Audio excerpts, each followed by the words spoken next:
Hello, चलो good morning, करते हैं स्टार्ट। ये क्वेश्चन हुआ था कल। मैं चाहता हूँ एक बार ये क्वेश्चन वापस आप लोग सॉल्व करें। कल थोड़ा सा जल्दी में हो गया था लास्ट क्वेश्चन, तो ये क्वेश्चन आप अच्छे से सॉल्व कीजिए। थोड़ा सा यूनिक क्वेश्चन है ये। ग्राफ वाले क्वेश्चन में मैंने देखा है कि आप लोग अटक रहे हो थोड़ा सा, है ना? तो प्रैक्टिस करो, करो जरा ये क्वेश्चन वापस एक बार। कर लिया है क्या सबने? फिर चले आगे। ठीक, हाँ ये बाकी था हमारा डायनामिक्स ऑफ सर्कुलर मोशन। दो टाइप से हमारे सर्कुलर मोशन में। एक कौन सा फोर्स लगेगा? सेंट्रीपिटल फोर्स, जो किसकी वजह से लगेगा? सेंट्रीपिटल एक्सेलरेशन की वजह से। और सेंट्रीपिटल एक्सेलरेशन की डायरेक्शन क्या होती है? Toward centre. तो सेंट्रीपिटल फोर्स का भी डायरेक्शन होगा टुवर्ड सेंटर, और टेंजेंशियल फोर्स का डायरेक्शन होगा टेंजेंशियल। इतना क्लियर है? एकदम इजी। तो पहले मैं सब बता देता हूँ, फिर आप लिख लेना एक साथ। हाँ, तो सेंट्रीपिटल फोर्स में क्या क्या याद रखना है? सबसे पहले सेंट्रीपिटल फोर्स का फॉर्मूला क्या लिखेंगे?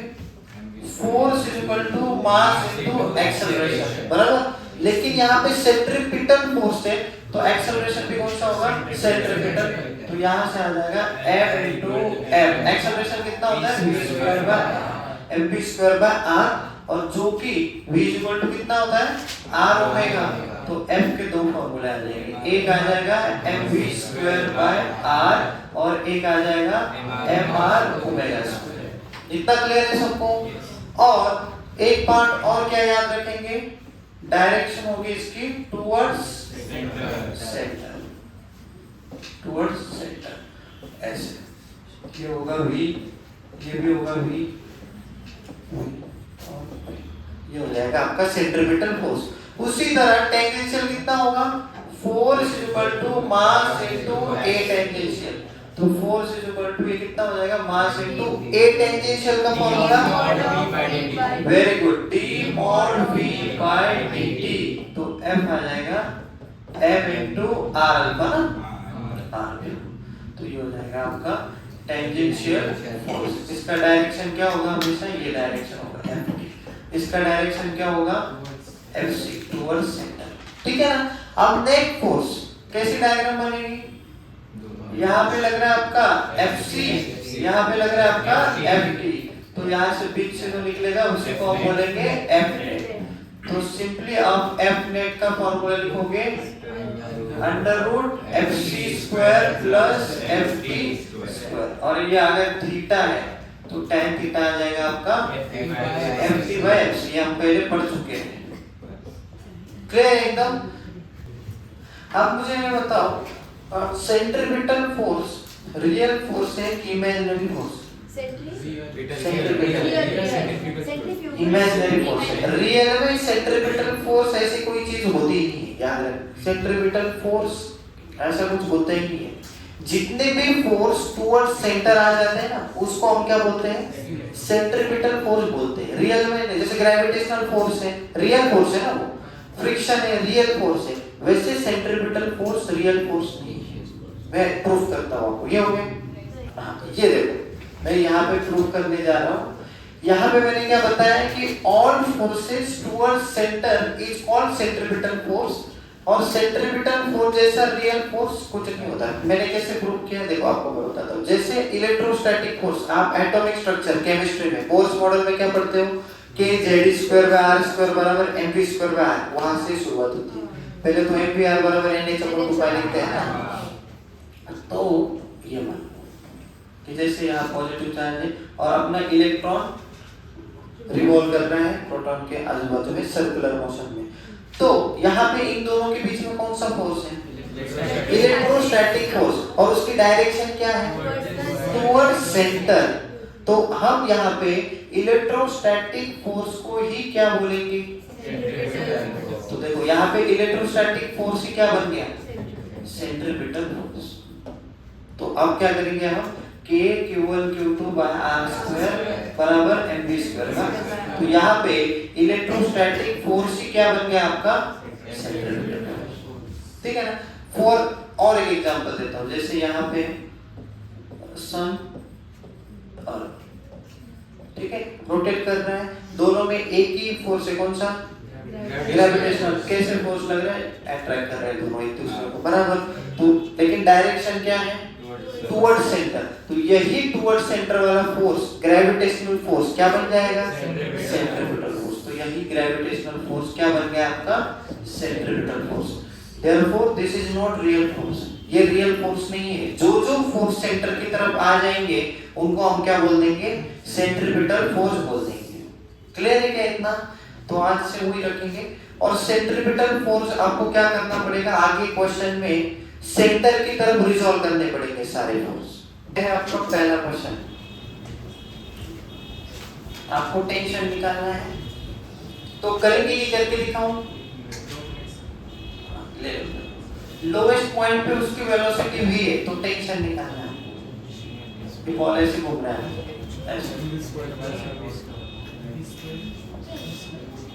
टेंशन निकालना है, टेंशन py क्यों है?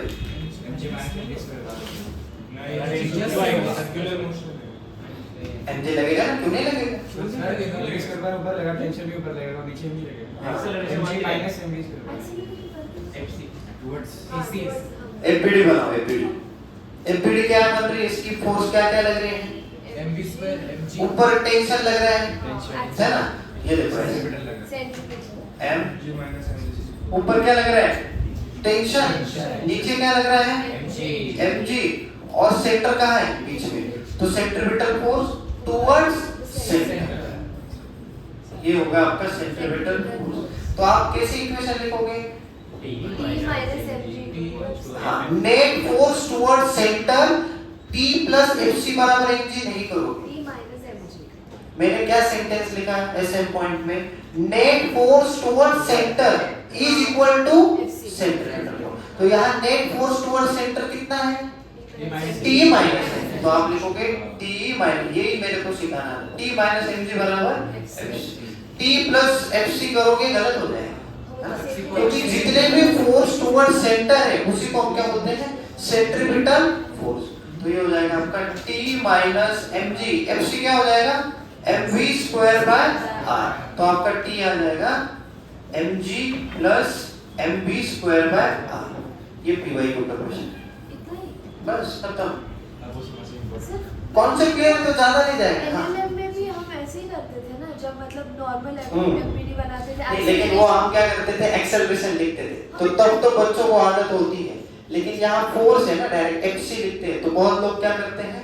T प्लस FC बराबर mg करते हैं। वो नहीं करना, ये मुझे सिखाना है। नेट फोर्स कितना होगा? T माइनस mg, वो किसके बराबर होगा? FC, ये मुझे सिखाना है ना। अगर T प्लस FC करोगे तो गलत आंसर आएगा। फिर आपका आंसर आएगा mv square by r minus mg आ जाएगा, और ऑप्शन में था, ठीक। देख लो, क्या सबको क्लियर है? आप लोगों को समझ रहे हैं थोड़ा सा? आज के कौन से डे? 30 कौन सा डे है?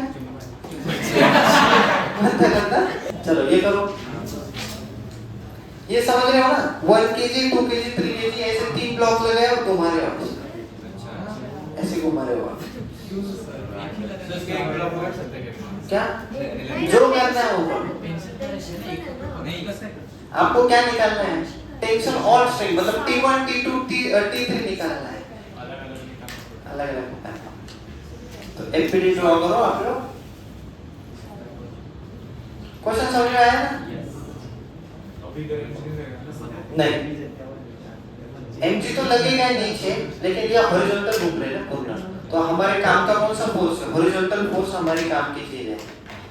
तो आपको बस एपीडी ड्रॉ करनी पड़ेगी।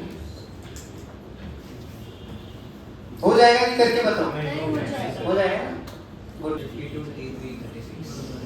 Very good. T3 36 है ना? कौन ताली बजा रहे हैं? ऐसे काम मत करो, लोग कुछ और ही समझे।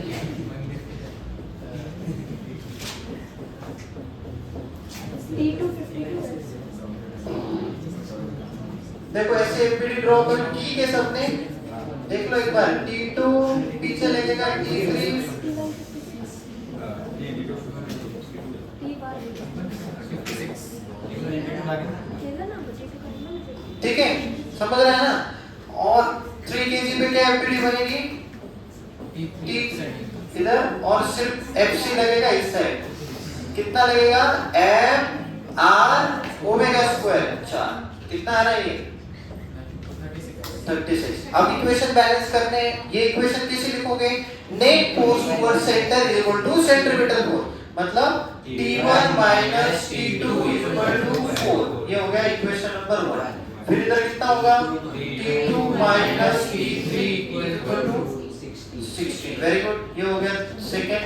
और तीसरा क्या आ जाएगा, T3 बराबर 36। तो ये अभी आंसर आने स्टार्ट हो गए। T3 को यहाँ डालो तो T2 कितना आ जाएगा, 52 न्यूटन, और T2 को ऊपर डालो तो T1 कितना आ जाएगा, 56 न्यूटन। यहाँ से पूरे क्वेश्चन हमारा सॉल्व हो गया। तो it's very very important question. समझ में आ गया?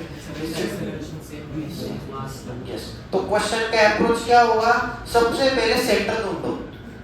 उससे क्या फायदा मिलेगा आपको, चलेगा कि net toward the centre force मिल जाएगा, सेंट्रीपिटल फोर्स, और उसके बाद आपका Newton law of motion start हो जाएगा। सीधे सीधे फोर्स बैलेंस करना है, लिखना है, ठीक है। चलो एक जेईई एडवांस का क्वेश्चन करते हैं, थोड़ा सा माहौल को गर्म करते हैं। एक वेज है, मैंने क्या किया, वेज के कोने पे एक रॉड लगा के उसको पूरा वेज को ही घुमा रहा हूँ, पूरा वेज को ही घुमाना है। तो आपको देखना है कैसे क्या हो रहा है।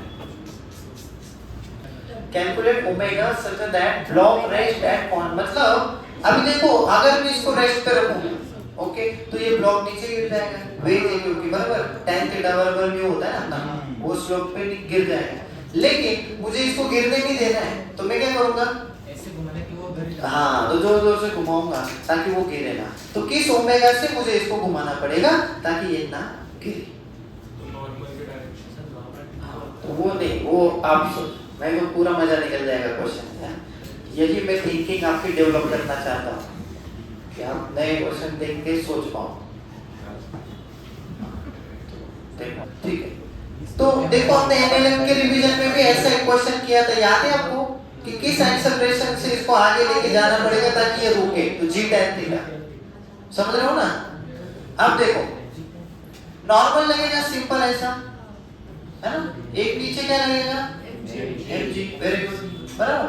अब ये थीटा है तो ये भी, और ये 90 माइनस थीटा, बराबर। तो ये वाला कंपोनेंट कितना आएगा, n cos 90 माइनस थीटा मतलब n sin थीटा, और नीचे ऊपर कितना आएगा, और नीचे क्या आएगा, और fc कहाँ लगेगा, राइट साइड। तो आप ऐसे नहीं लिख सकते n sin theta plus fc बराबर 0। सोच रहा था किसको बनाएंगे। नेट फोर्स टुवर्ड सेंटर बराबर, एक ही सेंटेंस याद रखो, पूरा आपका सर्कुलर मोशन के एक भी क्वेश्चन नहीं होगा, क्या याद रखोगे, net force toward centre is equal to centripetal force, बस।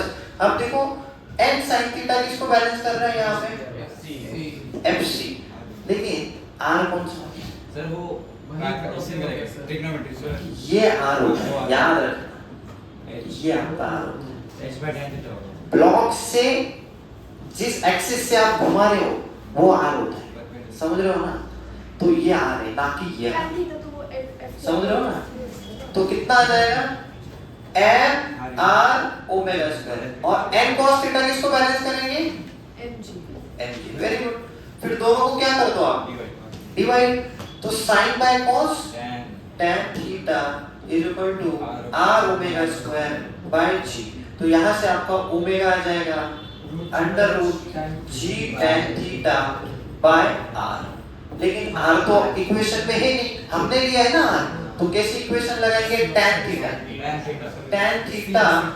Is equal to h by r। तो r क्या हो जाएगा आपका, h बाय tan थीटा। तो यहाँ सब्स्टिट्यूट कर देंगे, तो ओमेगा कितना हो जाएगा, h बाय, तो स्क्वायर, हाँ बराबर, तो आंसर आ जाएगा g by h, tan square theta था तो एक tan थीटा, बोलो यार,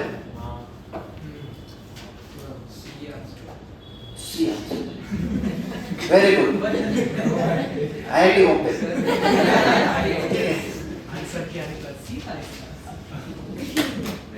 ये तो तो रोड है ना ऐसा स्लोप वाला, ऐसा गाड़ी जा रही, ये गाड़ी है ऐसे। तो कहाँ नॉर्मल, ये जेई में इसमें पीवाईयू में आया हुआ क्वेश्चन है। इतना याद करोगे ना फिजिक्स में पागल हो जाओगे। अभी देखो हमने प्रोजेक्टाइल मोशन पढ़ा, एनएलएम पढ़ा, सर्कुलर पढ़ा, कुछ याद रखने को बोला है और आपको कितना फ्री महसूस हो रहा है कि यार कुछ याद नहीं रखना, सारे क्वेश्चन हो रहे। ऐसे करना होता है कि याद रखोगे, ये क्वेश्चन है, क्वेश्चन याद रखोगे तो क्या होगा, इस पे एफबीडी बनाओ और सेंटर ढूंढो, जहां पे सेंटर है टुवर्ड सेंटर क्या लगेगा, एफसी क्या था, इसका सेंटर तो नीचे होगा ना, ये इसको पूरा करो ना ऐसे। अब बी बॉडी बी का ऊपर, अच्छा बी का ऊपर होगा ऐसे, n minus mj equal to हाँ यस। तो ए पे क्या होगा, यहाँ पे ये Na होगा, mg होगा और सेंट्रीपिटल नीचे। तो net force towards centripetal mg minus Na बराबर mc। तो Na कितना आ जाएगा, mg minus mv square by r। फिर यहाँ पे क्या होगा, ऊपर लगेगा आपका नॉर्मल, नीचे लगेगा mg, सेंट्रीपिटल कहाँ लगेगा, ऊपर। तो ये ऊपर, तो कैसी इक्वेशन आएगा, net force toward centre is equal to centripetal force. तो नॉर्मल माइनस mg बराबर mc। तो नॉर्मल b कितना आ जाएगा, mg plus mv square by r। तो ज्यादा नॉर्मल कहाँ है, देखो क्यों याद आ गया, अच्छा नहीं याद नहीं रखना है, मतलब मैं तो नहीं करवाऊंगा यार, हर टीचर की मेथड होती है अलग अलग। और ये आप प्रैक्टिकली भी सोच सकते हो ना, गाड़ी चलाते टाइम अगर आप स्लोप पे जाओगे तो आपको ऐसा थोड़ा सा कॉन्फिडेंस कम होता है कि गाड़ी जमीन से थोड़ी सी उड़ गई, ऐसा लगता है ना। स्लोप से जाओगे, आपने एकदम से एक्सीलेटर दबा दिया तो आपको लगेगा कि गाड़ी उड़ सकती है थोड़ी सी, लेकिन यहाँ पे एक्सीलेटर दबा हुआ, गाड़ी और अंदर जाएगी दबे, ऐसे नीचे आते आते जोर से एक्सीलेटर दबाओगे तो इधर आएगी तो गाड़ी ऐसे दबेगी। क्यों, क्योंकि यहाँ पे नॉर्मल क्या है, ज्यादा, और यहाँ पे एक्सीलेटर दोगे तो गाड़ी ऊपर जाएगी। क्यों, क्योंकि नॉर्मल कम है। तो वो भी क्वेश्चन है कि एक गाड़ी ऐसे आ रही है ना, तो किस वेलोसिटी पे उस गाड़ी को चलना पड़ेगा ताकि वो उड़ जाएगी, नॉर्मल जीरो, दैट्स इट। तो नॉर्मल जीरो करेगा तो v कितना आ जाएगा, अंडर रूट rg। हाँ इसको तो वेलोसिटी rg आ जाएगी अंडर रूट, तो ये आपका क्वेश्चन आ जाएगा, ठीक है ना। चलो ये क्वेश्चन ये थ्योरी आप ही निकालोगे, आप मुझे बताते चलो, मैं एक क्वेश्चन लिखूंगा आपसे सॉल्व करवाता हूं। देखो कोनिकल पेंडुलम का डायग्राम ऐसे होता है। कोनिकल पेंडुलम समझते हो ना, ये देखो m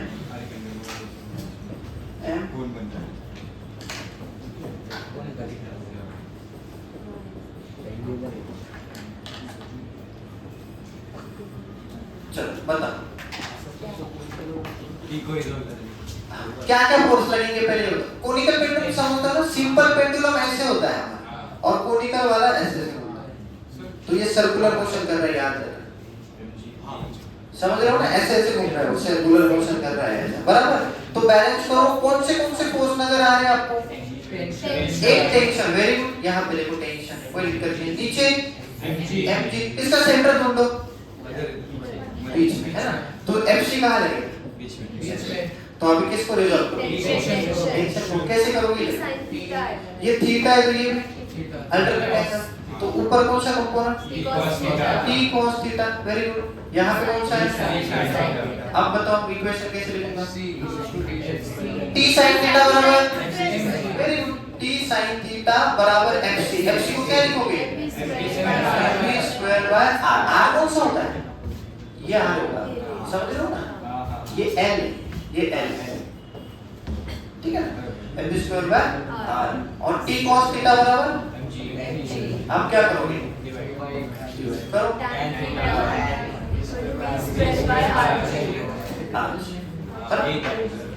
सर। अगर मैं मेरे को टाइम पीरियड निकालना है तो क्या करोगे, तो v को क्या लिखोगे, r में, क्यों मैं निकाल रहा हूं मैं, क्योंकि टाइम पीरियड 2 पाई बाय 1 है। टाइम पीरियड क्या होता है कल के लेक्चर में बताया ना 2 पाई बाय ओमेगा, इसके लिए मुझे ओमेगा चाहिए और ओमेगा के लिए इधर करना, तो v को कितना लिखोगे r omega square by g, एक हाथ कट जाए, ठीक है। यहाँ से ओमेगा कितना आया देखो under root g tan theta by r, बराबर, तो ये था इधर और r तो मैंने लिया है, तो l के टर्म में कैसे लिखोगे उसको L sin थीटा बराबर R लिखोगे, है ना, L sin थीटा बराबर R, तो ओमेगा कितना आ जाएगा under root G tan theta, tan theta को क्या लिखेंगे sin थीटा बाय cos थीटा और R को क्या लिखेंगे L sin theta sin theta cut, omega कितना आया under root G by L cos theta, तो टाइम पीरियड आपका आ जाएगा 2 pi by under root L cos theta by G, that's. और ये देखो सिंपल पेंडुलम का क्या फार्मूला है 2 pi under root L by G, क्यों, क्योंकि थीटा 0 होगा ना, देखो अगर थीटा को 0 कर दोगे तो सिंपल पेंडुलम हो जाएगा, तो टाइम पीरियड कितना है 2 पाई L cos theta by G, याद बिल्कुल नहीं रखना है, सिर्फ क्या याद रखो आप ये कैसे लिखते हैं तरीका, बस क्यों याद रखना है, हमने क्या किया इधर टेंशन था, टेंशन को रिजॉल्व किया, एक t cos थीटा यहाँ पे और यहाँ पे कितना है t sin थीटा, अब t cos थीटा को कौन बैलेंस कर रहा है यहाँ पे mg, और t sin थीटा को कौन बैलेंस कर रहा है सेंट्रीपिटल फोर्स, तो t sin थीटा बराबर सेंट्रीपिटल फोर्स मतलब mv स्क्वायर बाय r और t cos थीटा बराबर mg, इन दोनों इक्वेशन को हमने क्या किया डिवाइड कर दिया, तो sin by cos tan theta और v square by rg, mm cut हो गए, बराबर। अब मेरे को ओमेगा चाहिए क्योंकि टाइम पीरियड क्या होता है 2 पाई बाय ओमेगा, तो हमने क्या किया v को क्या डाला r ओमेगा, v का फार्मूला बताया ना आपको r ओमेगा, वो डाल दिया, तो r omega square by g आया और यहाँ से ओमेगा कितना है हमारा under root g tan theta by r, और इस ट्रायंगल में देखना ये ट्रायंगल में ये थीटा है ये भी थीटा, ये l है ये r है, तो इन दोनों में रिलेशन किससे लिखोगे, तो sin थीटा क्या होगा आपका r बाय l, तो इक्वेशन आ गया r बराबर l sin थीटा, तो यहाँ पे बस r की जगह मैंने क्या लिख दिया l sin थीटा और tan थीटा को क्या लिखा sin बाय cos, sin कर, तो फार्मूला आ गया 2 pi under root l, as it is JEE में इसमें 2 बार क्वेश्चन आया है, यही रिजल्ट पूछा है डायरेक्ट बिना वैल्यूज के, डायरेक्ट सेम टू सेम पूछा है, यही केस इलेक्ट्रोस्टैटिक्स में पढ़ेंगे, इस मास को ले लेंगे पॉजिटिव चार्ज, इसमें भी देंगे पॉजिटिव चार्ज, दोनों को पास में लेके आएंगे, क्या होगा तो यहाँ पे सेंट्रीपिटल फोर्स क्या बन जाएगा उधर इलेक्ट्रोस्टैटिक फोर्स, समझ लो, तो t sin थीटा आप क्या लिखोगे mv और t cos थीटा क्या लिखोगे mg, समझ रहे हो, इलेक्ट्रोस्टैटिक में सेम कॉन्सेप्ट, दोनों को पॉजिटिव को पास लेके आए, फ्लूइड मैकेनिक्स में सेम क्वेश्चन करेंगे, इसको उठाऊंगा पानी में डाल दूंगा, उससे क्या होगा वीर रोजी लगेगा ना, गीला हो जाएगा और क्या होगा,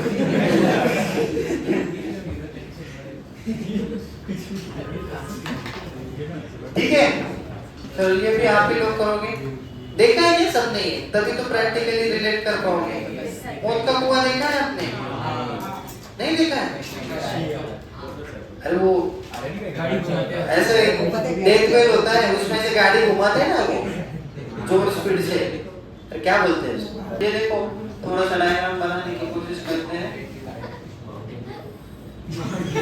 माउंटेन ड्यू क्या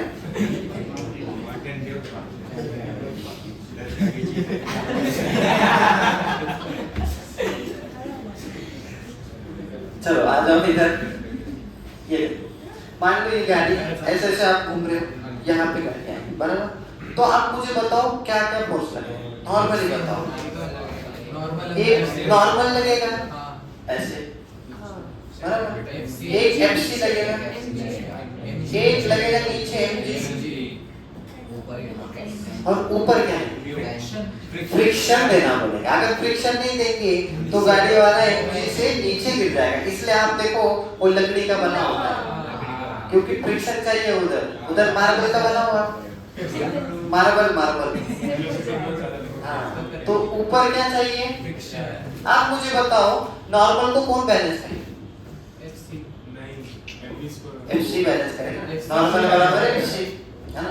तो नॉर्मल बराबर कितना आ जाएगा? FC कितना होता है?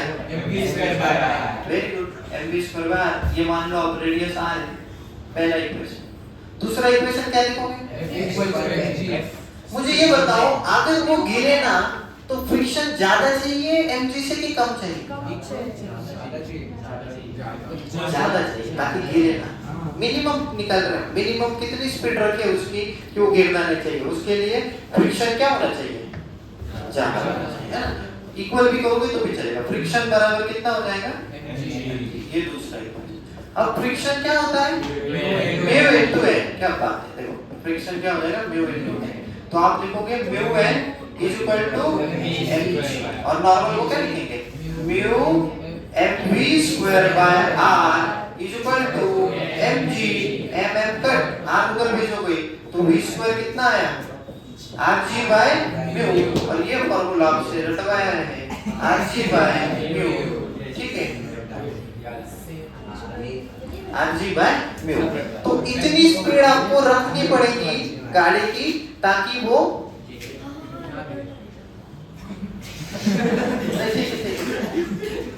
rg/μ।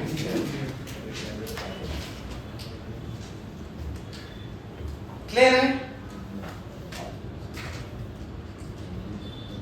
तो उसमें यही एडवांस में 2 बार ऐसा क्वेश्चन आया है, जैसे डिस्क रोटेट कर रही है हमारे डीवीडी में, देखो पुराने इसमें रेडियो में वो डिस्क घूमती रहती है ऐसे गोल, और उस पे कीड़ा गिर गया इनसे, तो बाहर फेंका जाएगा ना, तो कितने स्पीड से फेंका जाएगा? rg, समझ रहे हो? तो सब रिलेट हो गया। फिर से एक बार समझना है, देखो वॉल पे ऐसी गाड़ी है तो वॉल एक नॉर्मल लेगा उसको, बराबर ना, और यही सेंटर ऐसे ऐसे रोटेट करना, तो सेंट्रीपिटल कहाँ लगेगा? इधर, और नीचे तो mg लगेगा। अगर वो गिरे ना, इसलिए हमने यहाँ क्या डाल दिया? फ्रिक्शन। तो फ्रिक्शन ऊपर, तो बस F बराबर कितना आएगा? mg, और नॉर्मल बराबर क्या आएगा? सेंट्रीपिटल फोर्स, और फ्रिक्शन हमने पिछले लेक्चर में देखा था कितना होता है? Mu into normal. बस ये 3 इक्वेशन को सॉल्व करना है, काम हो जाएगा। यही बोल गया। फ्रिक्शन कैसे बोल सकता है तू? तेरे को देना पड़ेगा फ्रिक्शन। तो ऐसा था, देखो ये क्वेश्चन था, ये फोर्स था आपका, ये टाइम था, और ये ऐसा पैराबोला दिया था उन्होंने, बराबर, और उन्होंने ये शायद 2 सेकंड दिया था, 5 सेकंड दिया था, और ये 50 दिया था, और उन्होंने क्या पूछा था आपको? मास 10 kg दिया था, स्पीड पूछा था,